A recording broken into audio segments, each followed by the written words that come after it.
Some of these sentences and the punishments that are being handed down feel like they're from the 1940s and from the 1930s. But you're in 2018. And that's the sad part. That's why people today need to see this film, because it's set in a different period, but it still affects you today. Destin's dope. I love that guy, man. He's to see him kind of grow over the years too, and develop this movie and the script and these characters. No ego. Our shorthand is getting there. You know, our communication is there. We get one another. Yeah, it's pretty special what he's doing. He really cares about this project too. Cares about Bryan. You know, he cares about, you know, all the real life people, all the people that we're portraying, you know, that have been around or involved in the project or anything. Destin's fully bought in, and you can feel it. It trickles down from the top, all the crew. You know, they follow his leadership and his kind of the energy that he gives off and the tone that he set.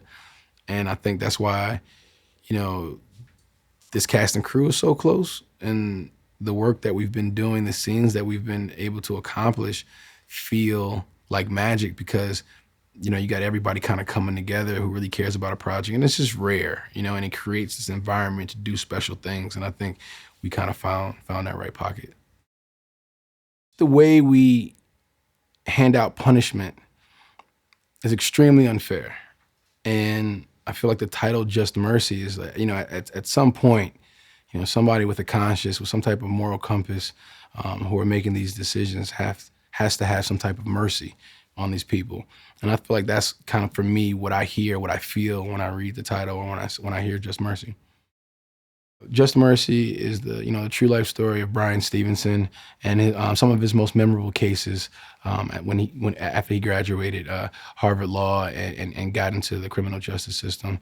So, you know, we follow Bryan Stevenson and Walter McMillian. Walter McMillian is played by Jamie Foxx, and he was wrongly convicted of murder in the late '80s and sentenced to death before he even went to trial. He was on death row, and throughout the course of the film, you know, the ups and downs and the trials and tribulations of Bryan and Walter trying to fight the judicial system and the sentence and trying to get him freed from death row. I play a Bryan Stevenson, and he is, when I try to describe him, it's like none of the words are worthy enough. He is smart, intelligent, dedicated, passionate. He has a huge heart, and injustice motivates him. To achieve justice is his motivation, you know, that he wants to, he just wants things to be right. For anybody who doesn't know the real Walter McMillian, if you see Jamie's performance and then you go back and you Google or YouTube, Walter McMillian, and you see the real guy, you're like, wow, okay, the guy is spot on. And Jamie is a chameleon in that way. He dissolves into these characters and really felt like he was, you know, the only person that could really do this.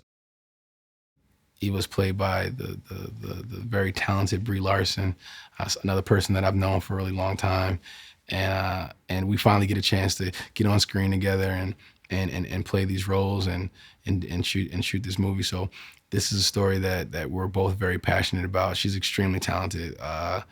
She brings a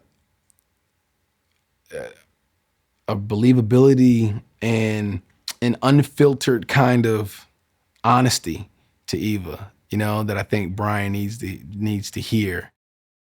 Just Mercy is is a mirror being held to our country, you know, to shine a light on some of the flaws that we may have. And hopefully through that, you know, self-diagnosis, you know, we can find some solutions and some remedies, you know, to be a better country, you know, to be better as a nation. It's such a diverse group of ethnicities and strong women and head key department head. It's an amazing experience down here. This project came about maybe 3 or 4 years ago. Someone within my squad on my team got wind of the book. I read it and did my research and homework on Bryan, and I saw his TED talk, and I just remember being blown away. Hearing the stories, hearing him speak, how passionate he was about you know the Equal Justice Initiative and the judicial system and what he stood for. Honestly, he is such an important person to all people, and I just to be a part of that storytelling, to have a chance to be able to put his story, his life on a big screen and give it the attention that it needs, that it deserves.